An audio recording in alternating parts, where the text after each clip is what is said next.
할렐루야. 네, 오늘도 주의 전에 오신 여러분들을 사랑하고 축복합니다. 자, 우리 하나님의 말씀을 함께 받겠는데요. 자, 오늘은 요한복음 8장 1절부터 11절까지 고발과 정죄에서 은혜로라는 주제로서 함께 은혜 받는 시간 되기를 소망합니다. 여러분 혹시 미국 가보셨어요? 네, 안 가보셨죠? 우리 함집사님은 아주 여유 있는 미소를 띠고 계신데, 예, 어, 여러분 미국에서 미국 사람들이 아름다운 도시로 손을 꼽는 도시 중에 하나가 이 시애틀입니다. 이 도시와 자연 경관이 참 조화롭게 잘 이렇게 꾸며져 있어가지고 모든 사람들이 시애틀을 가게 되면 입이 딱 벌어진다 그래요. 저도 안 가봤지만 꼭 한 번쯤은 가보고 싶기도 합니다. 근데 여러분 그 시애틀이라는 그 아름다운 도시가요, 많은 사람들에게 감탄사도 자내는 반면에 또 한 가지 측면은 뭐가 있냐면요, 그 시애틀이라는 도시가 미국에서 손꼽히는 우울증이 많은 또 그런 도시이기도 합니다. 여러분 왜 그럴까요? 그렇게 자연 경관이 아름답고 도시 환경이 좋은 그곳에 왜 우울증 환자가 그렇게 많을까요? 여러분 많은 사람들이 이걸 가지고 연구를 해봤다고 하는데요. 바로 그 시애틀 도시를 휘감고 있는 바로 이 흐린 날씨 때문이라고 그래요. 그것도 영국과 비슷하게 이 해변 좀 지역에 좀 있다 보니까 이제 태평양이 내다 보이죠. 근데 자주 1년 중에 250일 가까이 되는 날이 거의 흐린 날이라고 그래요. 그러니까 태양을 보기 힘든 거죠. 의학적으로도 그럽니다. 이 태양빛을 사람이 쬐게 되면 이 비타민 D가 우리 안에 이제 충족이 되게 됩니다. 근데 비타민 D가 결핍이 일어나게 되면 이제 사람 이 신체가 이제 우울증 그런 환자의 모습으로 이렇게 나타날 수 있는 확률이 더 높아진다고 이렇게 이야기를 해요. 여러분 제가 왜 이 이야기를 여러분께 드렸냐면요, 여러분 교회도 그렇습니다. 교회가 아무리 이곳에 하나님의 생명의 말씀이 있고 또 은혜가 있고 또는 이곳에서 우리가 하나님을 찬양하고 기도가 넘쳐도요, 이 교회 안에서 이 흐린 날씨죠, 고발과 정죄가 끊이지 않는다면 그것이 이 하나님께서 원하시는 이 교회로서의 모습과 또 역할을 감당하기에는 그 하나로 인해서 이 모든 것이 가리워질 수 있다는 거죠. 그 시애틀에 끼어 있는 먹구름처럼. 제가 지난 화요일 날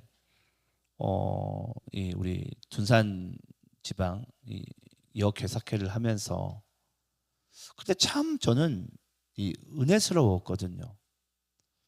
많은 분들도 은혜를 받고 갔습니다.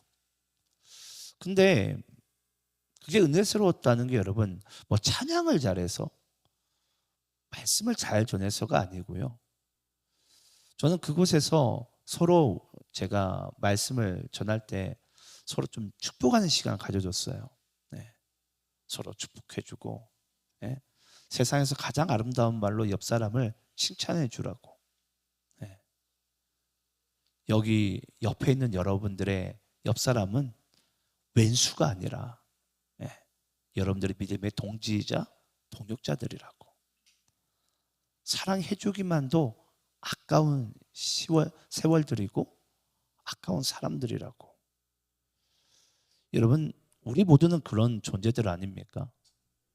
근데 교회가 찬양이 흘러넘치고 우리가 생명의 말씀이 있고 우리 안에 그런 모든 것들이 다 갖추어져도요, 우리 안에서 그런 먹구름이 다 껴버리게 되면 우리 모두가 그렇게 될 확률이 훨씬 더 높아지게 되겠죠. 저는 그래서 오늘 이 본문 말씀 요한복음 8장 말씀이 여러분들이 잘 아시고 또 안 믿으시는 분들도 잘 아시는 말씀이기도 합니다. 가늠한 여인에 대한 이야기잖아요. 여러분, 이 가늠한 여인에 대한 이야기, 여러분들은 이 말씀을 누구의 입장에서 읽으셨습니까? 여러분, 요한복음 8장 1절부터 11절까지 가늠한 여인의 이야기는요, 누구의 입장에서 읽느냐에 따라서 말씀이 완전히 달라집니다. 첫 번째는 가늠한 여인의 입장에서 이 말씀을 읽는 것과, 두 번째는 예수님의 입장에서 이 말씀을 읽는 것과, 또 마지막 세 번째는 그 가늠한 여인을 고발하려는 군중의 입장에서 이 말씀을 읽는 것, 이 세 가지의 관점이요, 이 말씀을 완전하게 다르게 보게 합니다. 가늠한 여인의 입장에서 이 말씀 보면 어떤 마음이 들게 될까요? 긍휼함에 대한 마음이 들게 되죠. 긍휼함. 주님, 나에게도 저 긍휼함을 허락하여 주시옵소서. 그러면 예수님의 마음 입장에서 어떤 마음이 들까요? 그 한 명의 생명이지만 살려야 되겠다. 네. 그 생명의 관점에서, 생명을 살리는 관점에서 이 말씀을 보게 될 거예요. 근데 또 군중의 관점에서, 고발하는 관점에서 이걸 본다면은 죽이자. 네. 저런 인간은 죽여야 된다. 라는 관점에서 이 말씀이 읽혀지게 됩니다. 그래서 여러분, 우리가 똑같은 하나님의 말씀이지만 내가 어느 관점에서 누구의 입장에서 이 말씀을 읽느냐가 오늘 이 말씀이 전혀 다르게 읽혀진다라는 것입니다. 오늘 본문 1절을 보게 되면요, 예수는 감난산으로 가시니라. 가늠한 여인의 어떤 사건을 앞두고 오늘 본문이 소개하기로는 예수님의 그 삶의 출발점을 먼저 우리에게 이야기를 하고 있습니다. 예수님의 이 하루의 출발점은 곧 가늠한 여인을 예수님께서는 새로운 하루 가운데 만날 걸 아마 아셨을 거예요. 근데 그 하루의 시작점을 보니까 감람산입니다. 여러분 아시겠지만 예수님은 항상 습관을 쫓아 감람산에 가시죠. 네. 근데 여러분, 예수님에게 이 감람산이라는 장소적 이 의미가 있다면요, 바로 참심과 교제가 있는 곳입니다. 그곳에 하나님과의 참 안식이 있고요, 또 그곳에서 하나님과의 친밀한 교제가 있는 거예요.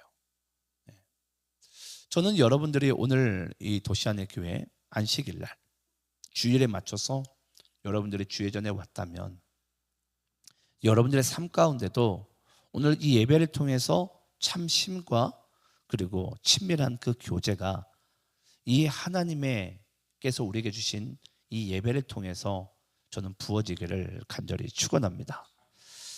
그러면서 감난산으로부터 시작하신 예수님의 하루가요, 2절에 보니까 아침에 다시 성전으로 들어오시니 백성이 다 나오는지라 앉으사 그를 가르치시더니, 예수님은 자기의 삶 가운데 참 안식과 그 친밀한 교제를 누리고 난 다음에 항상 그 예수님의 일과의 대부분은요, 천국 복음, 하나님의 말씀을 가르치는 사역을 하시게 됩니다.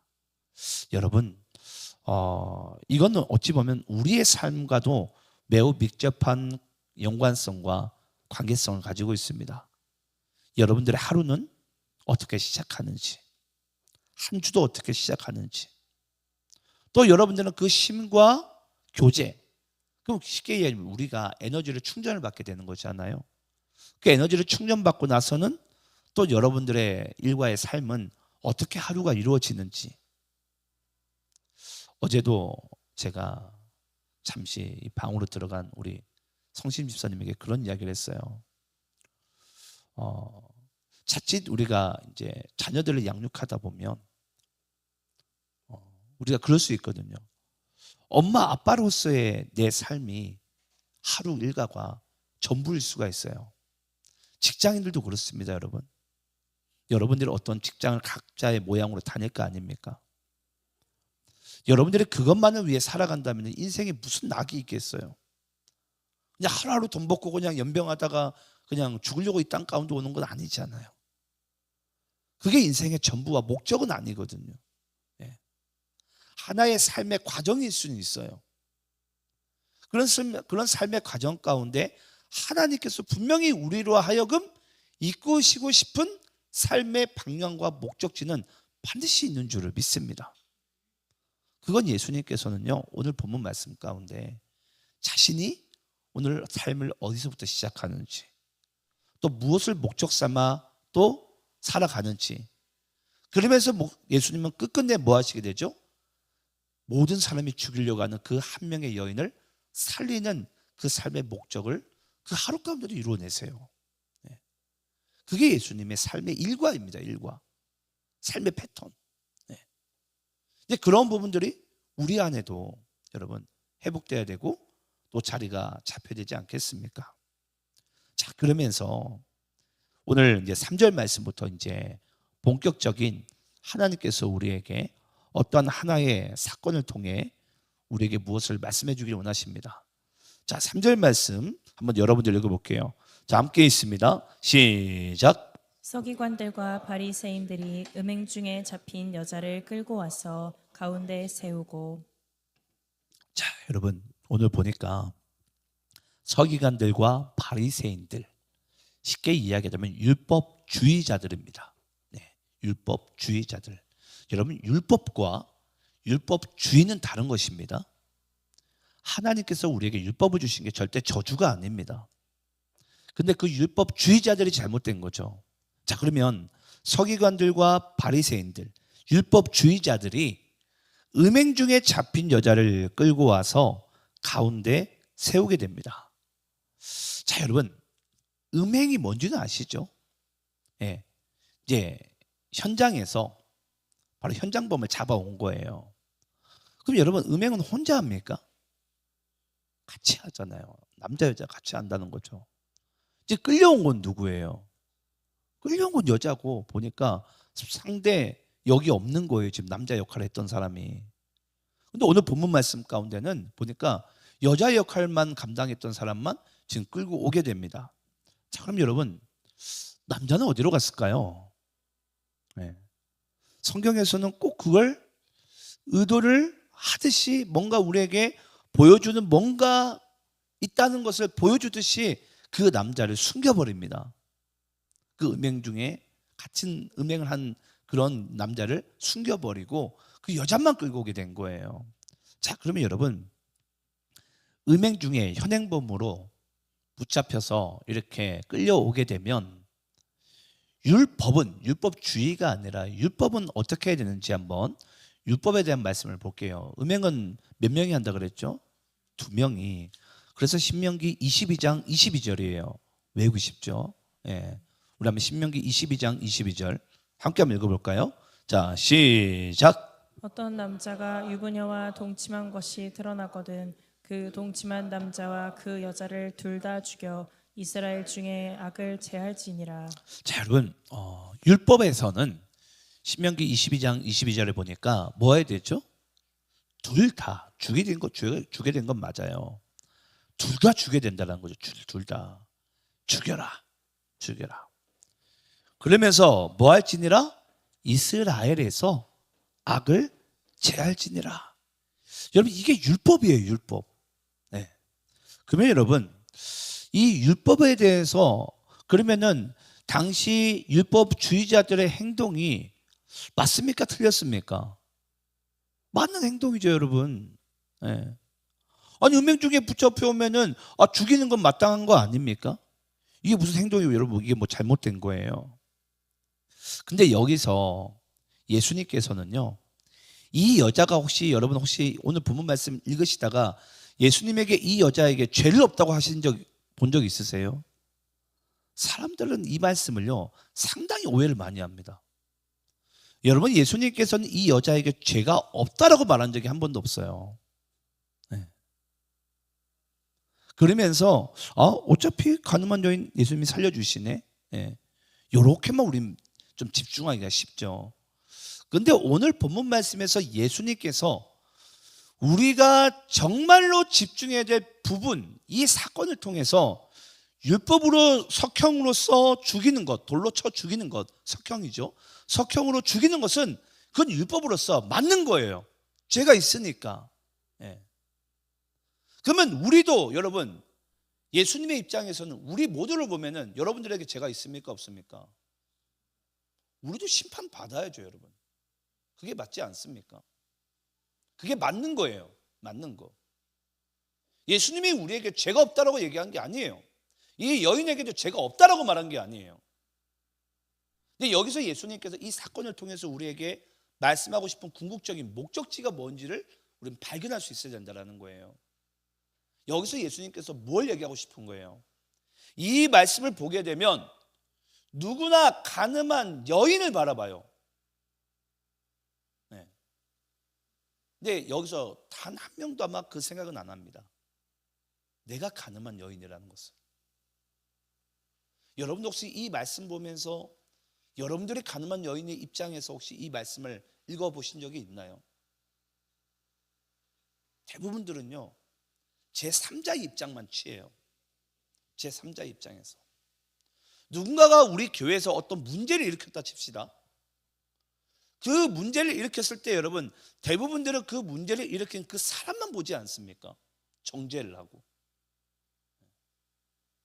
내가 문제를 일으킬 수 있고 내가 죄에 빠질 수 있다는 관점에서 하나님의 말씀을 보는 사람이 없다는 거죠. 그게 오늘 본문 말씀 가운데 예수님께서 우리에게 가장 주고 싶은 메시지예요. 누가?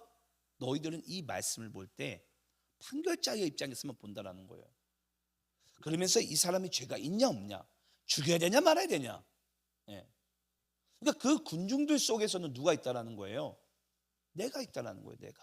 내가 돌만 안 들었지.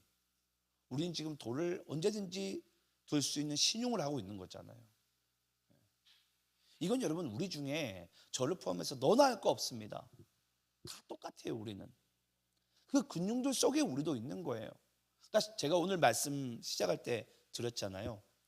오늘 이 본문 말씀은 누구의 입장에서 보냐에 따라서 이 말씀이 완전히 달라진다고. 근데 가늠한 여인, 예수님, 군중들 이 세 가지 입장에서 말씀을 볼 때 여기에 있는 저를 포함한 우리 대부분의 제가 본 99%는 다 군중들의 입장에서 이 말씀을 보고 있는 거예요. 그러니까 여러분 우리도 우리의 삶에서 보게 되면 틈만 나면 우리는 누구를 고발하고 싶지 않습니까? 누군가 나를 조금만 고발하면 못 견뎌요. 못 견뎌요. 아니 뒤에서 누가 나에 대한 뒷담화만 살짝 해도 그 스크래치만 살짝 줘도 못 견뎌요. 못 견뎌요.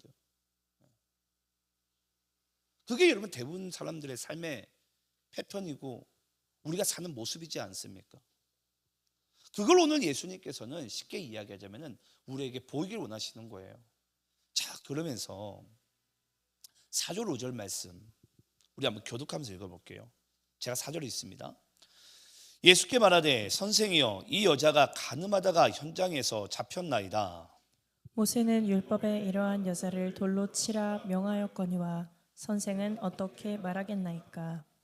자, 여러분 여기서 율법주의자들 바리새인과 서기관들이 이 질문을 한 이유가 뭐죠?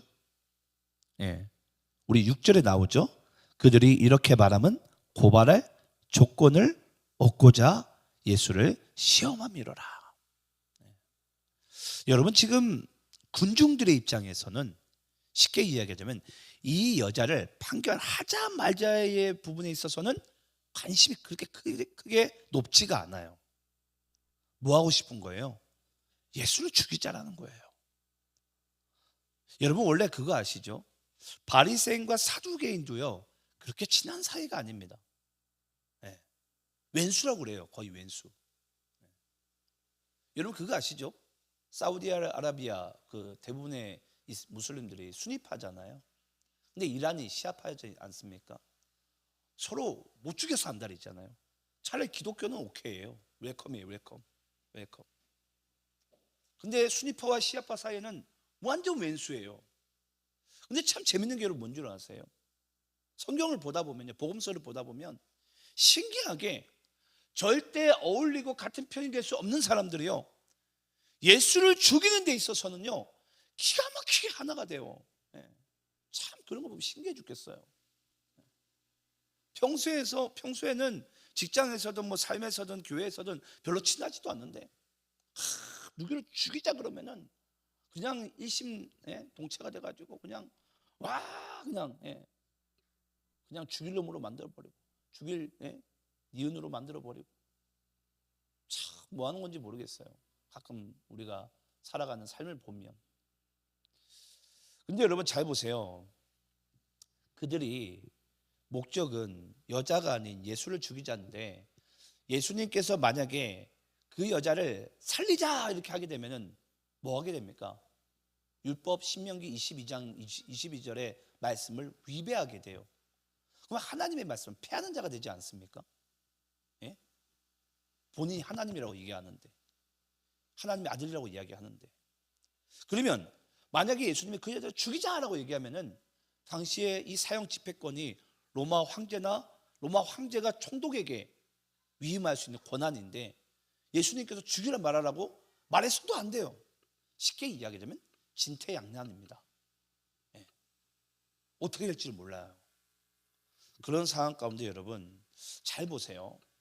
오늘 여러분과 저는 이 부분을 집중하기 원하는데요, 여러분 고발하려는 사람들의 그들의 삶의 가장 큰 중심이 뭐라고 생각하세요? 고발하기를 즐겨하는 사람들 있잖아요. 남의 뒷담화 좋아하고 막 고발하기 막 이렇게 즐겨하는 사람들의 그 삶의 가장 큰 중심이 여러분 뭐라고 생각하세요? 뭐가 있을까요? 두 가지가 있는데요, 첫 번째는 바로 자기 이익입니다. 누군가를 고발하길 즐겨하는 사람들은요 결국은 내가 이득을 취하길 원해요. 누군가를 끌어내리고 결국은 내가 그 자리를 차지하기 원합니다. 그게 고발하는 사람들의 삶의 가장 큰 중심이자 삶의 특징이에요. 다 자기 이익을 위해서 누군가를 고발하려 합니다. 또 한 가지 여러분, 이 고발하는 사람들의 삶의 두 번째 특징이 있어요. 왜 고발하기를 즐겨야 할까요? 바로 여러분 쾌감입니다. 쾌감. 자기 쾌감. 여러분 고발할 때 왜 자기 쾌감이 있을까요? 그게 바로 여러분 마귀의 습성입니다. 여러분 간혹 여러분 그거에 혹시 질문에 빠져본 적 있지 않으세요? 왜 마귀가 하필이면 지 혼자 지옥 가면 되지, 왜 우리를 데려가려고 할까? 어차피 자기는 지옥 갈 거 아니에요, 마귀는. 예? 그럼 우리를 못하러 데려가려고 할까? 예. 여러분 마귀가 가장 즐겨하는 순간이 바로 그거예요.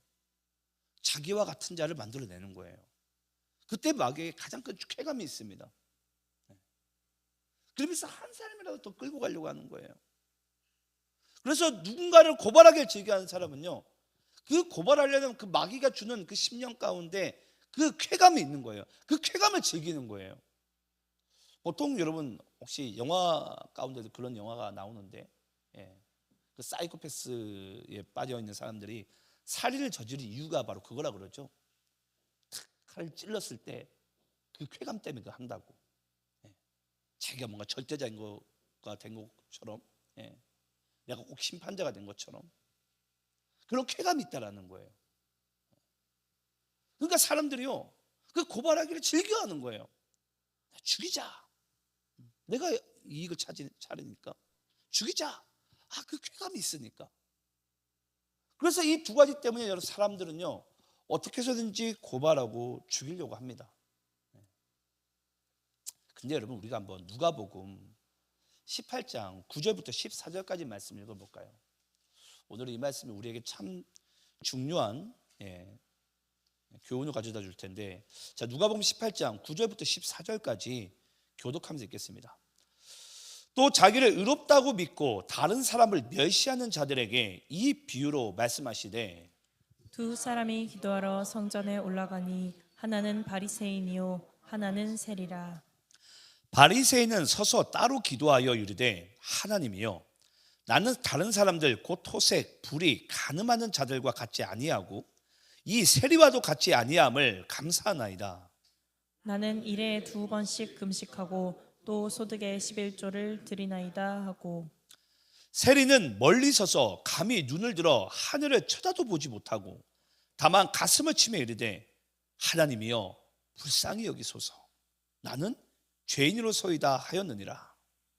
내가 너희에게 이르노니 이에 저 바리새인이 아니고 이 사람이 의롭다 하심을 받고 그의 집으로 내려갔느니라. 무릇 자기를 높이는 자는 낮아지고 자기를 낮추는 자는 높아지리라 하시니라. 예수님께서 이 예화를 하신 이유가 아까 우리 누가복음 18장 9절에 등장했어요. 9절에 잘 보세요. 또 자기를 의롭다고 믿고 다른 사람을 멸시하는 자들에게 이 비유를 말한다라는 거예요. 고발하기를, 정죄하기를 즐겨하는 자들에게 내가 오늘 이 비유를 너희들에게 말하겠다. 그러면서 두 사람이 등장하잖아요. 바리새인. 그 바리새인은 보니까 옷이 뻣뻣해요. 목이 뻣뻣하면서 당당하게 그냥 하늘을 쳐다보면서 하나님께 얘기하는 거예요. 하나님, 나는 토색도 하지 않았고 불의도 하지 않았고 간음도 하지 않았고 나는 세리와 같이 민족의 배반자로 난 그렇게 살지 않았습니다. 이렇게 살게 하시니 감사합니다. 감사해요. 이렇게 기도를 하는 거예요. 근데 세리는요, 감히 하늘을 쳐다보지 못하는 거예요. 내가 죄인 줄 알아서. 그러면서 하나님께 뭘 구하죠? 주님, 나는 죄인입니다. 불쌍히 여겨주시옵소서. 그때 이 예수님께서 이야기하지 않습니까? 바로 이 세리가 하나님 앞에 의롭다 하심을 받고 자기 집으로 돌아갔느니라. 그래서 무릇 자기를 높인 자는 낮아지게 되고 낮은 자는 하나님께서 높여주시리라. 근데 우리는 항상 우리가 어디 있길 원한다고요? 고발하는 자의 위치 가운데 우리가 있길 원한다고요. 우리가 요한복음 8장 말씀을요, 절대 이 음행한 여인의 입장에서 보게 되면은 이 말씀이 전혀 다른 방향으로 가요. 물론 그 입장이 전혀 없는 건 아닙니다. 끝자락에 있어요. 근데 이 말씀의 주된 전반부의 포인트는요, 바로 왜 너희 모두가 다 이 고발하는 자의 위치 가운데 있으려고 하느냐라는 거예요. 그곳에는 너희의 이익이 틈타고 있고 너희의 쾌감이 있지 않느냐. 그것 때문에 너희가 지금 고발하는 자의 위치 가운데 너희가 지금 서려고 하지 않느냐. 그걸 주님께서 우리에게 말하고 있는 거죠. 근데 그런 자는 누가복음 18장 말씀 보니까 이 바리새인 같은 자들이에요. 근데 아까도 고발한 자들이 바리새인이었잖아요. 근데 그 바리새인 자들은 이 목이 뻣뻣한 자라. 자기가 연약하고 죄인인 것을 알지 못하는 자인 거예요. 하지만 비록 내가 죄에 빠졌을지라도, 비록 내가 지금은 연약할지라도 주님의 긍휼하심을 구할 때 여러분 그걸로 게임이 끝난 거예요. 참 하나님께서는요, 우리 인간과는 참 다른 게 뭐냐면 하나님은 이 긍휼함을 구하는 자를 멸시하지 않으세요. 이게 너무 신기해요. 우리는 그렇잖아요. 한 번, 두 번, 세 번 용서해 줬다고 쳐요. 그냥 예를 들어서 이게 조금만 더 반복되면 뭐 하게 되죠? 이제 다시는 저놈의 인간하고 상종을 안 할 거라고. 근데 예수님은요, 구약 말씀을 우리가 이스라엘을 보면 아시겠지만 수도 없이 그냥 하나님은 그들에게 긍휼함을 베푸세요. 그래서 구약의 하나님을 우리는 딱 한 단어로 이렇게 표현합니다.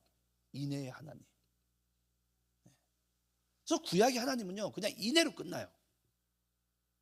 그 하나님의 인애가 너무나도 우리가 측량할 수 없을 만큼 그 하나님의 은혜가 그 이스라엘 백성들을 사랑하시고 그들을 은혜 가운데 이끌어 오신 줄을 믿습니다. 자, 그러면서 6절부터 8절까지 또 교독하면서 읽겠습니다. 그들이 이렇게 말하면 고발할 조건을 얻고자 하여 예수를 시험함이러라. 예수께서 몸을 굽히사 손가락으로 땅에 쓰시니 그들이 묻기를 마치 아니하는지라. 이에 일어나 이르시되 너희 중에 죄 없는 자가 먼저 돌로 치라 하시고 8절 함께 있습니다. 시작. 다시 몸을 굽혀 손가락으로 땅에 쓰시니. 자, 여러분, 예수님께서 땅에 글자를 몇 번 쓰시죠? 2번 쓰시잖아요. 네. 근데 아마 여러분들 성경책 중에 좋은 성경책은 분명히 땅에 쓴다라는 이 글씨에 분명히 그 풋노트가 있을 거예요. 출애굽기 31장 말씀 볼까요? 잠시. 죄송합니다. 출애굽기 31장 18절 말씀 잠시 볼까요? 자, 우리 함께 한번 읽어볼게요. 자, 시작. 여호와께서 시내산 위에서 모세에게 이르시기를 마치신 때에 증거판 돌을 모세에게 주시니 이는 돌판이요 하나님이 친히 쓰신 것이더라. 자, 출애굽기 31장 18절 말씀이 여러분 잘 아시겠지만 십계명의 말씀입니다.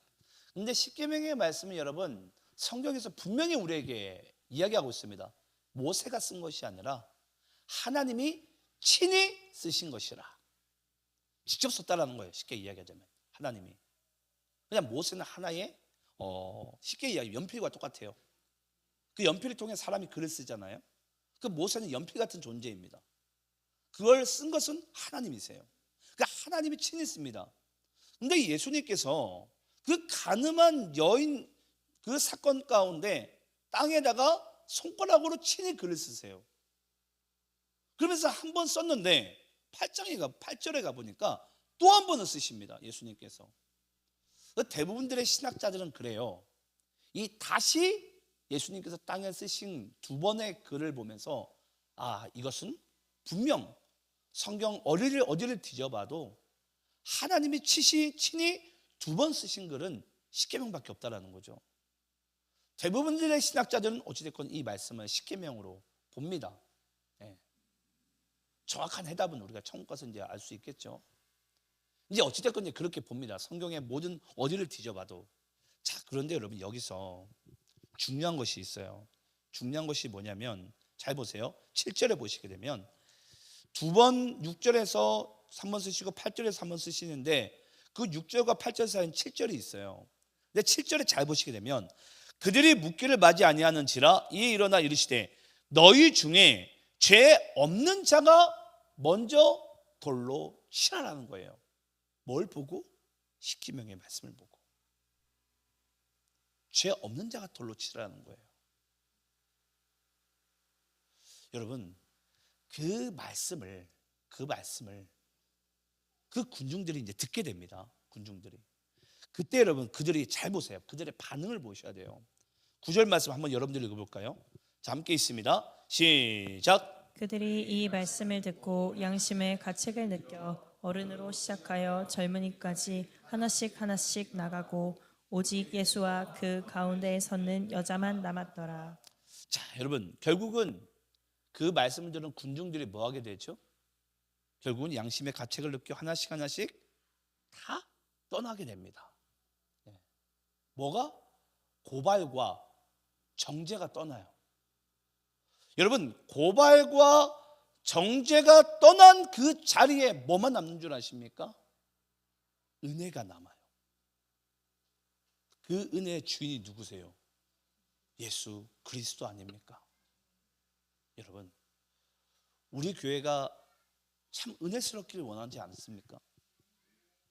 여러분, 우리 교회가 은혜로우려면요 다른 게 없어요. 고발과 정죄가 우리 교회에서 떠나야 돼요. 그래야지 뭐만 남게 된다고요? 은혜가 남게 돼요.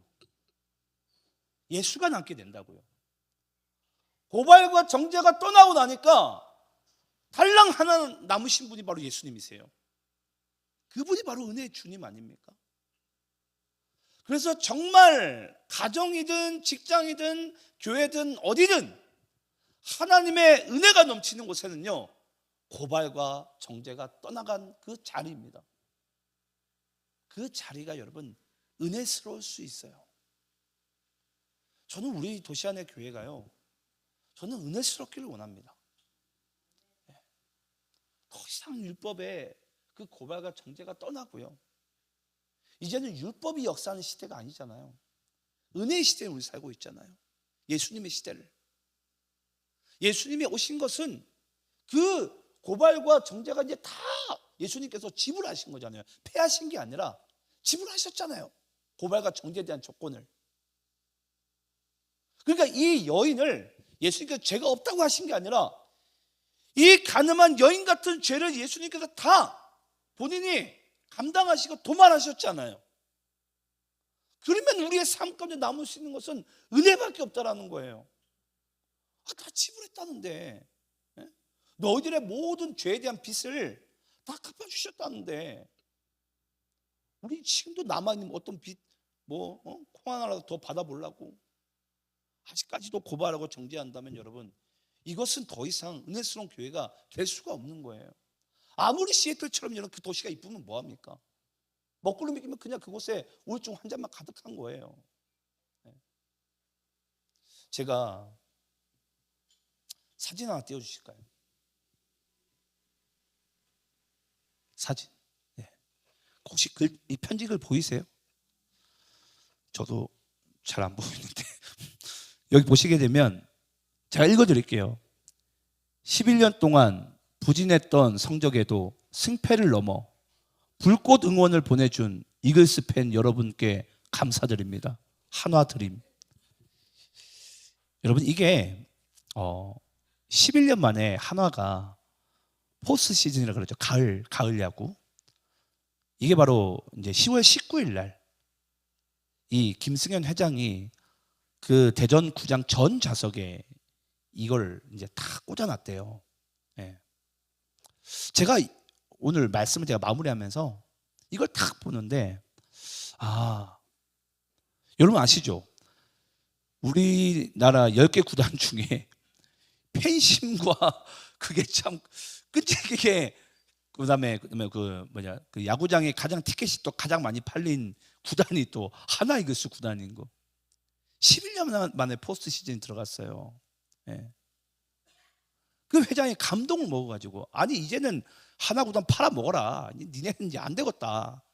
충분히 이렇게 고발하고 정죄해도 되거든요.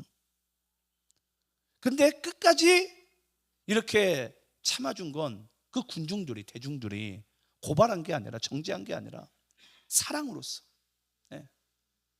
끝까지 그냥 지지를 해준 거예요. 그때 뭐가 일어난다고요? 회복이 나타납니다. 회복이. 여러분, 고발과 정죄가 그 사람을 바꾸는 게 아니에요. 그럼 하나님은 우리 당장에 고발하고 정죄했을 겁니다. 그렇게 해서 인간을 바꿀 수 있다면. 근데 여러분, 인간이 거듭나고 바뀌는 것은요, 고발과 정죄가 아니라 바로 하나님의 사랑과 은혜인 줄을 믿습니다. 그 은혜가 우리를 바꿔버린 거예요. 하나님의 원수가 하나님을 사랑하는 그런 하나님의 백성과 자녀로 바꿔버리는 거예요. 그래서 오늘 19년 만에 한국 시리즈 1차전이 있습니다.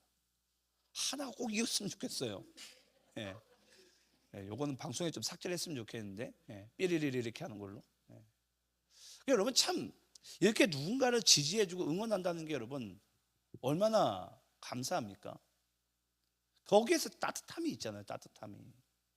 저는 그런 교회가 되길 원해요. 마지막으로 이제 이 말씀만 읽고 마치겠습니다. 우리 10절 11절 교독하면서 읽겠습니다. 예수께서 일어나사 여자 외에 아무것도 없는 것을 보시고 이르시되, 여자여, 너를 고발하던 그들이 어디 있느냐? 너를 정죄한 자가 없느냐? 대답하되 주여 없나이다. 예수께서 이르시되 나도 너를 정죄하지 아니하노니 가서 다시는 죄를 범하지 말라 하시니라. 여러분 잘 보세요. 10절에 보면요, 예수님께서 말씀하세요. 여자여, 너를 고발하던 그들이 어디 있느냐? 너를 정죄한 자가 없느냐? 그때 여자가 뭐라고 대답하죠? 뭐라고 대답해요? 주여 없나이다. 여러분들이 가늠한 여인이라고 생각을 해보세요. 곧 내가 돌에 맞아 죽기 일보 직전이었어요. 엄청난 고통 가운데, 수치심 가운데 죽어가야 될 그런 존재였어요. 근데 주님이 나를 살려주시면서 너를 고발하고 정죄한 자가 있느냐? 없나이다 했을 때 여러분, 그 여인이 어떤 말투와 감정으로 이야기를 했겠습니까? 저는 이 주여 없나이다라는 이 말 가운데 저는 이 여인에게 드디어 회복이 임하게 된 줄을 믿습니다. 죄를 이제 죄지도 상관없는구나 이게 아니라 주여 없나이다는 그 순간에게 이 여인에게 뭐가 된 거예요? 회복이 일어난 거예요. 그러면서 예수님께서 뭐라고 얘기하죠? 다시는 이와 같은 죄를 범하지 말라. 이제 이 여인이 예수님께 모든 자기의 삶을 드리는 인생을 살아가지 않았겠습니까? 그래서 여러분 오늘 말씀의 주제, 고발과 정죄를 넘어 은혜로, 그 은혜의 이면에 뭐가 있습니까? 바로 회복이 있는 거예요. 그런 삶의 자리 가운데 여러분들이 새로운 한 주를 살아가시고 또 우리가 남은 생애를 우리가 함께 그렇게 살아가기를 간절히 축원합니다. 기도하겠습니다.